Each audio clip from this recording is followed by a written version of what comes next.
What's up, guys? We're going to talk about 5 ways you can set yourself up to lose a fishing tournament. All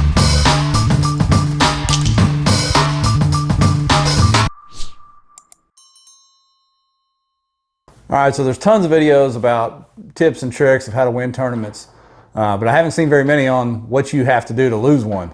There's at least 5 that I can think of quick that are surefire ways to set yourself up to lose.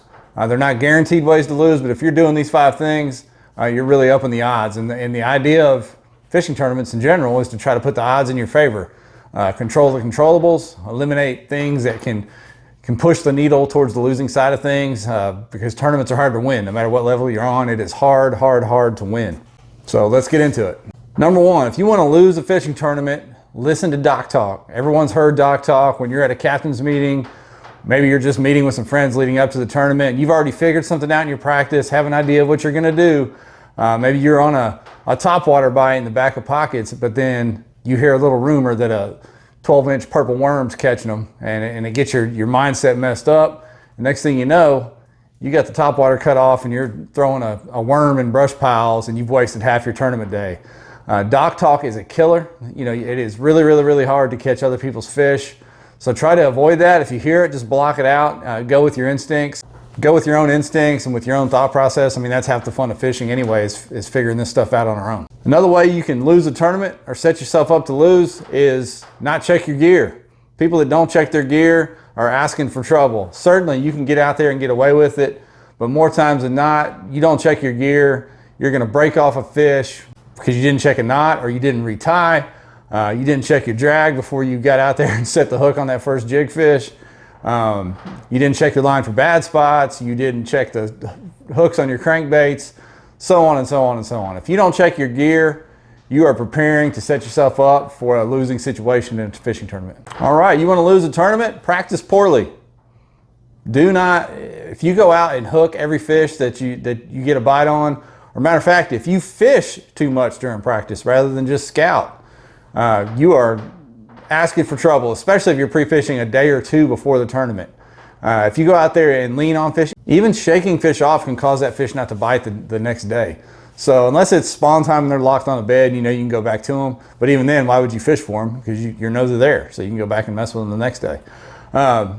Poor practice habits, you know, number 1, not giving yourself enough time to practice, not doing the proper map study, and then when out on the water, practice habits, like I said, fishing too hard or too much or leaning on fish too hard is a surefire way to set yourself up for a loss. All right, number 4 is not giving yourself an out. And what I mean by that is if you put all your eggs in one basket, especially in a kayak tournament, say you have to pedal 4 miles one way to a remote creek arm or a remote pocket or a pond that's accessible because the lake's up real high or something, and you spend an hour or more getting to that spot, and you don't have a backup plan. You don't have an out where you can run to some shallow stuff, or if you're fishing shallow, run to some deep stuff.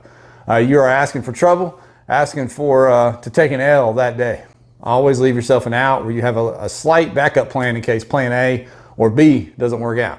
And number 5 is not being physically prepared. Of course, you can show up with no sleep and hungover and not be in shape or whatever and still win a tournament, but you want to set yourself up for a winning situation. Make sure the night before a tournament you're getting plenty of sleep.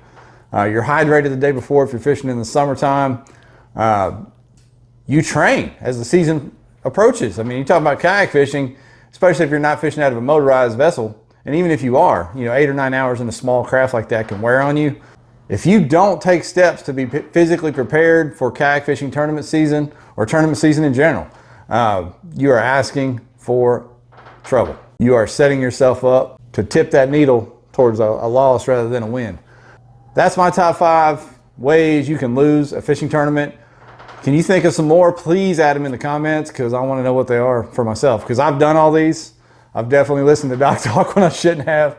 Definitely failed to check my gear, practiced poorly. I've done all of these and then some. So anything else you can think of, put it in the comments. As always, I appreciate you guys for watching. Please hit that notification bell and subscribe button before you go. Appreciate y'all.